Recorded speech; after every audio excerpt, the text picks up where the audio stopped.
Chapter 27. When Isaac was old, and his eyes were so weak that he could no longer see, he called for Esau his older son, and said to him, "My son?" "Here I am," he answered. Isaac said, "I am now an old man, and don't know the day of my death.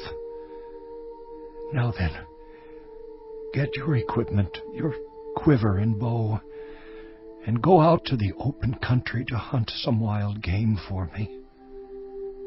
Prepare me the kind of tasty food I like, and bring it to me to eat, so that I may give you my blessing before I die." Now Rebekah was listening as Isaac spoke to his son Esau. When Esau left for the open country to hunt game and bring it back, Rebekah said to her son Jacob, "Look, I overheard your father say to your brother Esau, 'Bring me some game, and prepare me some tasty food to eat, so that I may give you my blessing in the presence of the Lord before I die.' Now, my son, listen carefully and do what I tell you. Go out to the flock and bring me 2 choice young goats, so I can prepare some tasty food for your father, just the way he likes it. Then take it to your father to eat, so that he may give you his blessing before he dies." Jacob said to Rebekah his mother, "But my brother Esau is a hairy man, while I have smooth skin. What if my father touches me? I would appear to be tricking him, and would bring down a curse on myself rather than a blessing." His mother said to him, "My son, let the curse fall on me. Just do what I say. Go and get them for me." So he went and got them, and brought them to his mother, and she prepared some tasty food, just the way his father liked it. Then Rebekah took the best clothes of Esau, her older son, which she had in the house, and put them on her younger son Jacob. She also covered his hands and the smooth part of his neck with the goatskins. Then she handed to her son Jacob the tasty food and the bread she had made. He went to his father and said, "My father?" "Yes, my son." He answered. "Who is it?" Jacob said to his father, "I am Esau, your firstborn. I have done as you told me. Please sit up and eat some of my game, so that you may give me your blessing." Isaac asked his son, "How did you find it so quickly, my son?" "The Lord your God gave me success," he replied. Then Isaac said to Jacob, "Come near so I can touch you, my son, to know whether you really are my son Esau or not." Jacob went close to his father Isaac, who touched him and said, "The voice is the voice of Jacob, but the hands are the hands of Esau." He did not recognize him, for his hands were hairy like those of his brother Esau. So he proceeded to bless him. "Are you really my son Esau?" he asked. "I am," he replied. Then he said, "My son, bring me some of your game to eat, so that I may give you my blessing." Jacob brought it to him, and he ate, and he brought some wine, and he drank. Then his father Isaac said to him, "Come here, my son, and kiss me." So he went to him and kissed him. When Isaac caught the smell of his clothes, he blessed him and said, "Ah, the smell of my son is like the smell of a field that the Lord has blessed. May God give you heaven's dew and earth's richness and abundance of grain and new wine. May nations serve you and peoples bow down to you. Be Lord over your brothers, and may the sons of your mother bow down to you. May those who curse you be cursed, and those who bless you be blessed." After Isaac finished blessing him, and Jacob had scarcely left his father's presence, his brother Esau came in from hunting. He too prepared some tasty food and brought it to his father. Then he said to him, "My father, please sit up and eat some of my game, so that you may give me your blessing." His father Isaac asked him, "Who are you?" "I am your son," he answered. "your firstborn, Esau." Isaac trembled violently and said, "Who was it then that hunted game and brought it to me? I ate it just before you came, and I blessed him. And indeed he will be blessed. When Esau heard his father's words, he burst out with a loud and bitter cry and said to his father, "Bless me! Me too, my father!" But he said, Your brother came deceitfully and took your blessing. Esau said, "Isn't he rightly named Jacob? This is the second time he has taken advantage of me. He took my birthright, and now he's taken my blessing. Then he asked, Haven't you reserved any blessing for me?"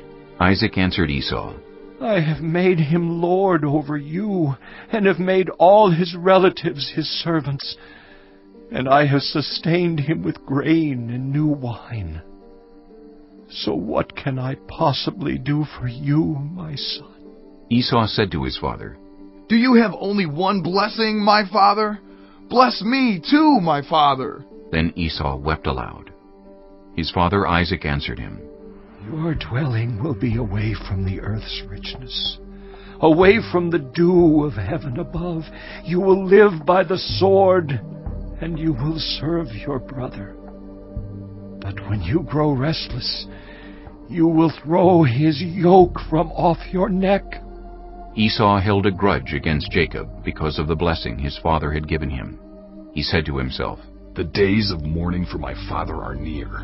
Then I will kill my brother Jacob. When Rebekah was told what her older son Esau had said, she sent for her younger son Jacob and said to him, Your brother Esau is planning to avenge himself by killing you. Now then, my son, do what I say.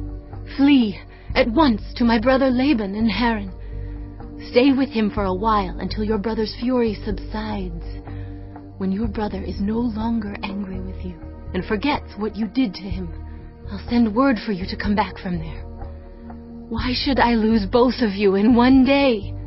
Then Rebekah said to Isaac, I'm disgusted with living because of these Hittite women. If Jacob takes a wife from among the women of this land, from Hittite women like these, my life will not be worth living. Chapter 28. So Isaac called for Jacob and blessed him. Then he commanded him, Do not marry a Canaanite woman. Go at once to Paddan Aram, to the house of your mother's father Bethuel.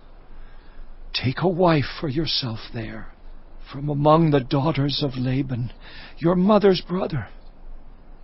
May God Almighty bless you, and make you fruitful and increase your numbers until you become a community of peoples.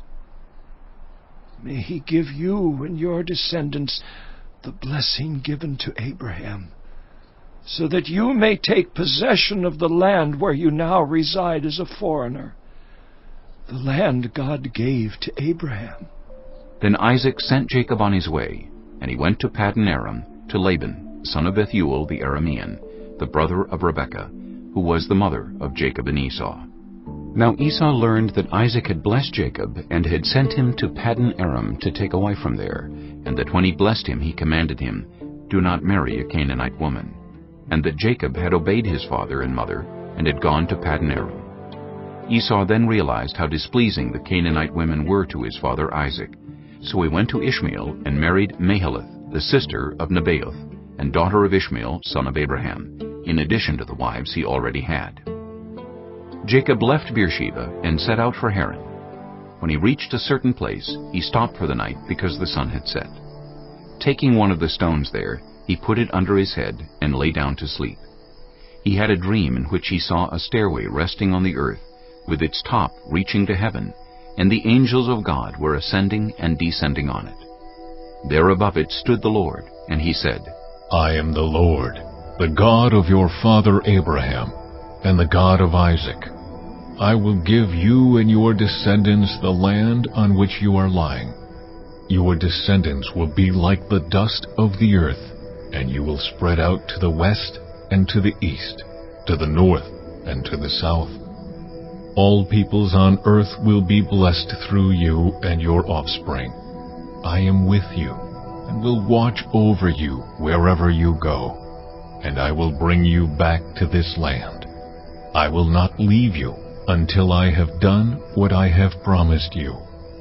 When Jacob awoke from his sleep, he thought, Surely the Lord is in this place, and I was not aware of it. He was afraid and said, How awesome is this place! This is none other than the house of God.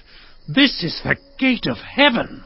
Early the next morning, Jacob took the stone he had placed under his head, and set it up as a pillar, and poured oil on top of it. He called that place Bethel, though the city used to be called Luz. Then Jacob made a vow, saying, If God will be with me, and will watch over me on this journey I am taking, and will give me food to eat and clothes to wear, so that I return safely to my father's household, then the Lord will be my God. And this stone that I have set up as a pillar will be God's house. And of all that you give me, I will give you 1/10.